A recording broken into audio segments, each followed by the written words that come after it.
안녕하세요, 일렉트로캠입니다. 오늘은 현대 기아차의 전기차인 코나 EV와 키아의 니로를 알아보려고 하는데요. 댓글에서 겨울에 니로나 코나는 전비가 그렇게 떨어지지 않고 레인지도 별로 깎이지 않는다는 말씀을 해주셔서 정말 그런가? 왜냐면 대부분의 전기차는 겨울에 전비가 극악으로 떨어집니다. 특히 영하권의 날씨에 놓이게 되면 급속도로 내려가게 되는데요. 정말 이게 딱히 현대가 배터리를 생산하는 것도 아닌데 그럴 수 있을까 궁금해서 한번 찾아봤는데 결론부터 말씀드리면 맞습니다. 현대 기아는 겨울철에 배터리 매니지먼트 시스템을 엄청나게 잘합니다. 잘하는 정도가 아니라 현존하는 전기차 중 거의 최고 수준이 최고입니다. 그냥 최고입니다. 어느 정도로 최고인지 일단 겨울 테스트 거의 1000km 가까운 테스트를 했는데요. 여기 보시면 차종들이 기아 니로, 테슬라 모델 X 100D, 코나, 특히 코나는 제가 모델 3를 사기 전에 시승까지 했었는데요. 이런 점이 있는 줄 전혀 몰랐습니다. 제기어 아이페이스 그리고 아우디 이트론입니다. 보시면 모더레이트한 좀 추운 지역에서 보면 당연히 이게 모델 X 100D가 400km, 이거 킬로미터입니다, 다니는. 모델 X가 당연히 이게 많은 거리를 갈 수밖에 없는 이유는 얘는 100kW입니다. 보시면 X는 100kW 전후의 배터리 용량을 갖고 있는데 반해서 코나나 니로는 65kW입니다. 그러니까 65% 정도 수준의 배터리로 거의 비슷한 성적을 냈습니다. 반면에 제기어나 아우디 이트로는 이게 400을 못 달렸죠. 근데 배터리 용량은 거의 90kW 전후를 쓰거든요. 그러니까 배터리는 더 먹으면서 현대 기아차보다 전비가 떨어지게 되는 상황이 온 거죠. 어떻게 현대 기아차는 이걸 이렇게 할 수 있었을까요? 이 데이터뿐만 아니라 지금 극악 조건에서도 한번 테스트를 했는데요. 보시면 그 영하 17도에서도 300km를 넘는 괴력을 보여줬습니다. 영하 17도에서 과속을 그러니까 100km 넘지 않는 90km/h로 달리면 무려 300km를 가뿐히 넘어주는 괴력을 발휘했습니다.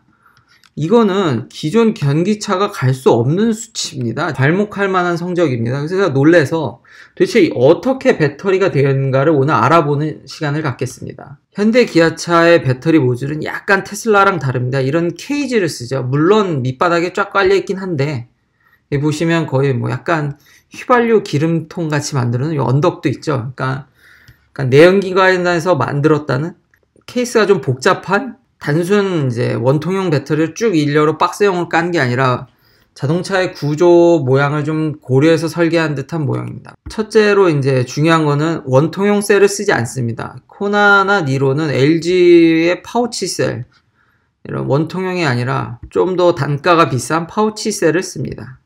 그럼 이게 핵심이냐? 이건 핵심은 아니더라고요.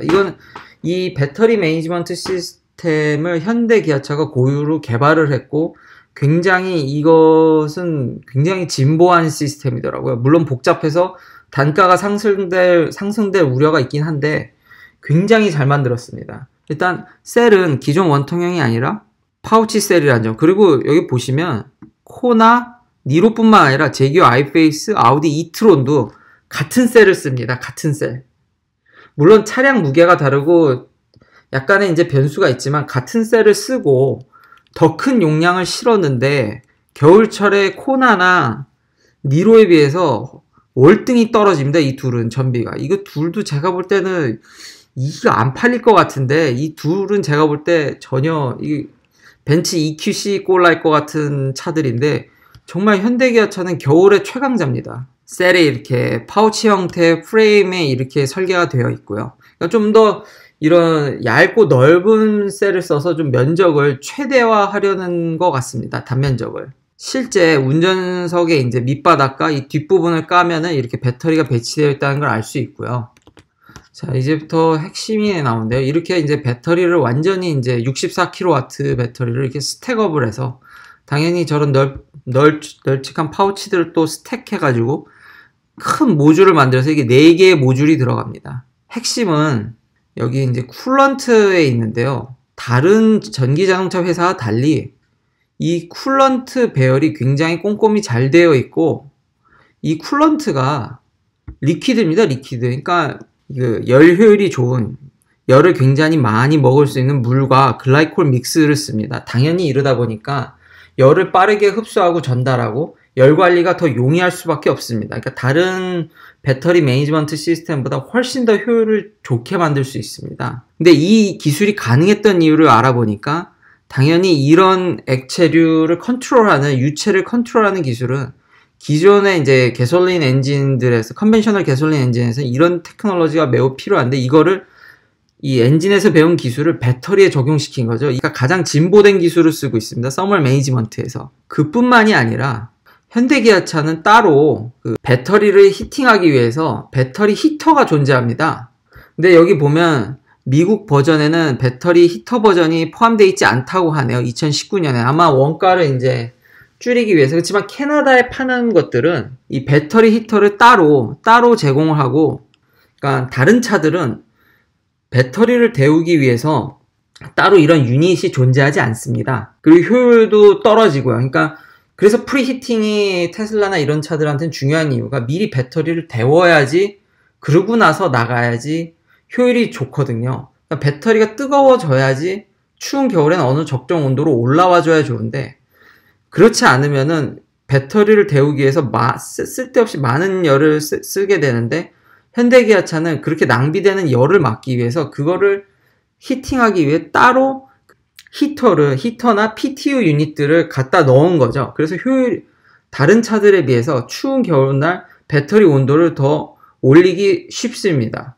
적은 에너지로도요. 배터리의 그런 템퍼레처를 관리하기 위해서 액체류 모터랑 글라이콜 믹스를 썼기 때문에 기존의 테슬라 모델 3 같이 철판으로 그거를 서머 일렉트릭으로 메탈에 전기를 흘려서 차게 했다 뜨겁게 했다 해서 열을 주었다 회수하는 구조가 아닌, 액체를 가지고 더 컨트롤하기 때문에 더 프리사이즈하고 더 강력히 더 세밀하고 열 효율이 훨씬 더 좋은 거죠.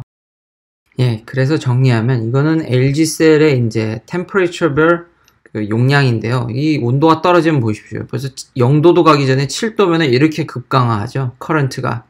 LG캠이 배터리를 잘 만들어서가 아니라 현대기아차가 굉장히 배터리 매니지먼트를 굉장히 잘하고, 특히 서멀 매니지먼트를 굉장히 잘하고 있고, 이렇게 각 온도별로 모드가 굉장히 다양화되어 있고요. 여기가 옵티멀한 온도 영역입니다. 옵티멀한 온도 영역에 여기 도달하기 위해서 각각이 이렇게 복잡한 모드를 운영하고 있고, 영하 30도까지 커버할 생각을 하고 있으며, 이런 게 아마 내연기관차의 장점일 것 같은데, 다른 회사들은 이렇게까지 열을 세밀하게 컨트롤하는 기술이 없습니다. 왜냐하면 그 뜨거운 엔진 열을 잘 컨트롤해서 효율적으로 써야 하는 게 내연기관 자동차 회사들의 숙명이었거든요. 그런 아주 세밀한 컨트롤이 배터리랑 만나니까 이런 엄청난 성능을 발휘하게 되는 겁니다.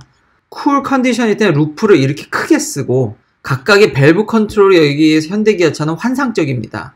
여기 보면 핫 컨디션에서는 밸브를 나눠서 이렇게 분할 컨트롤 할 수도 있습니다. 그리고 순행식 배터리 모듈이지. 이게 겨우 핵심인 거죠. 물을 쓰니까. 그리고 여기 보면 쉐보레 볼트가 이걸 따라 했습니다. 굉장히 비슷하게 했지만 안타깝게도 여기 보면 데디케이트 쿨런 루프랑 노 밸브 컨트롤, 그러니까 밸브 컨트롤이 이렇게 복잡하게 할 수가 없죠. 그래서 볼트는 똑같은 배터리 팩을 써놓고 비슷한 구조를 가져갔지만 이런 좀 더 뭐랄까 2% 부족했던 거죠. 그래서 효율이 떨어집니다. 마지막으로 진짜 추우면은 이제 여기서는 히팅을 돌리고 이제 온갖 밸브 컨트롤을 다 들어가죠. 여기 밸브 컨트롤뿐만 아니라 이제 따로 데디케이팅 히터까지.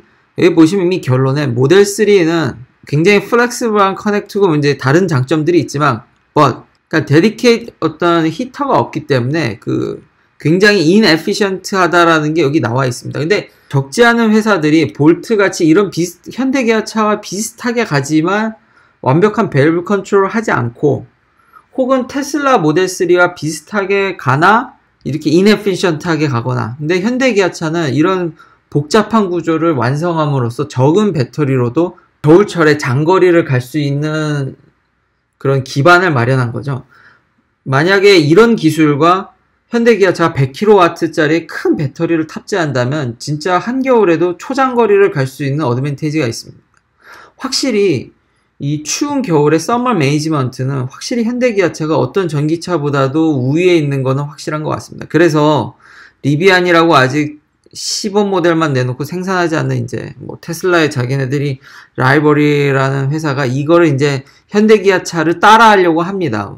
아셔야 될 것은 이 전기차 회사에서는 너무 이렇게 뻥을 터트리는 회사들이 많습니다. 아, 난 이런 기술이 있어. 나는 더.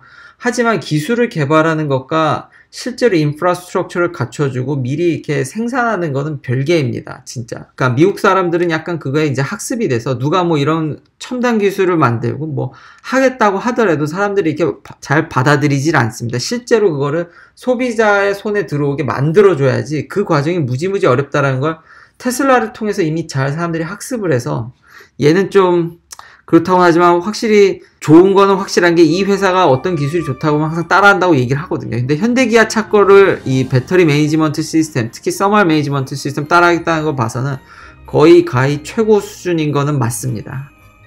시청해주셔서 감사합니다. 구독 꼭 부탁드리겠습니다. 다음 시간에도 유익한 테슬라 리뷰로 찾아뵙겠습니다.